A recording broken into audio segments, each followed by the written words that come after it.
5 high ticket sales techniques that you are probably not using that could drastically boost your sales. All right, jumping right in. The first one, this is one of my favorite things, is be choosy about who you get into sales conversations with, especially if you're doing sales calls. Sales calls are fantastic. They have the highest conversion rates of any type of sales. But if you're getting on the calls with the wrong people, it's going to waste a lot of your time. It's going to make you start maybe to doubt yourself because you're getting so many no's. It sucks. So you need an effective and an efficient way of figuring out who are your really good leads and who of those really good leads are actually almost ready to buy. And my favorite way of doing this is to have some kind of free or low cost offer where they can get some direct feedback with me. And that allows me to see really where they are, in my case, in business, but you could use this for someone who is, looking for health coaching or spiritual coaching or romantic coaching, right? If you're looking over the work that they've done, it's going to give you a really bird's eye view into what's going on with them. And it opens it up to have a really natural conversation and see if they're actually ready. Okay, so that's number one. Be choosy about who you get on calls with. Number two, use a sales structure instead of, these are the two extremes I see people do. They either use a really rigid script where they're reading it word for word, which makes you really wooden. It takes you out of the moment. If you're like me, it can cause you to say really dumb things because what they said to the last thing the script told you to say doesn't really line up with the next thing the script's telling you to say, and you panic. I don't know. This happened to me really early on, so maybe it doesn't happen to anybody else. But at any rate, so the other extreme that people will go to instead of doing a strict script is they're like, I'll just wing it and I'll just have a friendly conversation. So being authentic in your sales conversations does help, but you need to have some kind of structure because there is a positive, non-manipulative sales psychology to how a call can be structured that is going to make it higher converting if the person is a right fit. I never condone you trying to sell to somebody who is not a right fit. But if you've got a good structure, it's going to help keep your calls shorter. It's going to help you convert more. It's going to really show you as an expert because you'll be guiding the call. Okay, so that's number two. Use a structure, not a script, and don't wing it. Number three, this is one of the greatest things I learned. One of the best sales teachers that I had talked about asking this really powerful question. And it's, how committed are you to this transformation? And you would want to customize that to what you do, right? But asking someone this during the call, it shows that you have standards, right? That you're not just trying to pitch to anybody. Like you only want to work with the people that are really super committed. And the easiest way to do this is just to say, I only work with people that are super committed because they're the ones that are going to do what it takes to get results, excuse me. And, so where are you on that scale on 1 to 10, right? And you have to decide for yourself, like who you will take on that scale. Like I will only take somebody that's like a 9 or 10. If somebody's like, oh, it's about a 5, I'm like, yeah, I don't want you as a client. I don't even bother with pitching. I'm like, come back to me when you're more ready. Okay. So that was number 3, asking for how committed are you?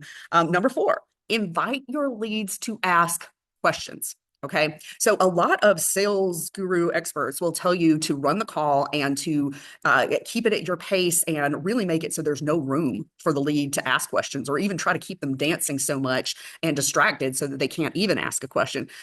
This is such a stupid technique. Like only use that technique if you really don't believe in what you're doing and you don't believe in what you're selling and what you're selling is crap, like and fuck off of my channel. Like you're not my person.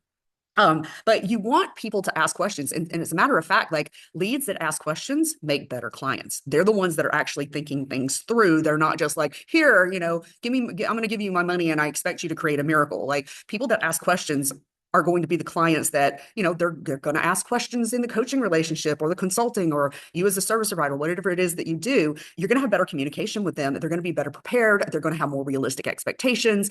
Questions are a good thing.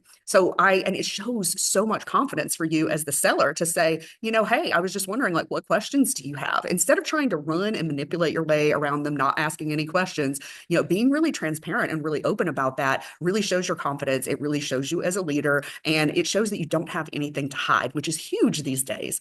Okay. Number 5, customize your pitch. Don't go into a sales conversation and give the same pitch over and over again. You need to be listening.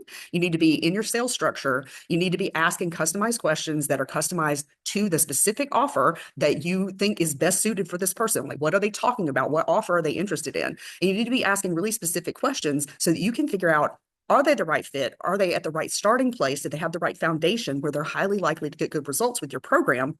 And do you want to work with them, right? Are they committed? Are they determined? All of those things.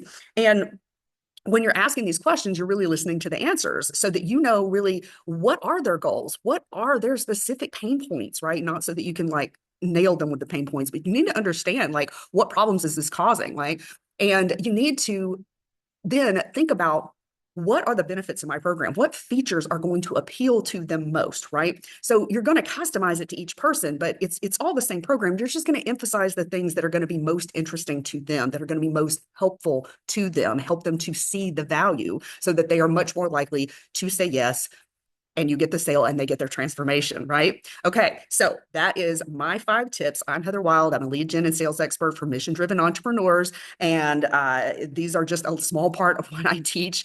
So review, number 1, be choosy about who you get on calls with, use a structure, have a good sales conversation structure. If you're doing it in the DMs or you're doing it in calls, either way, ask people how committed they are.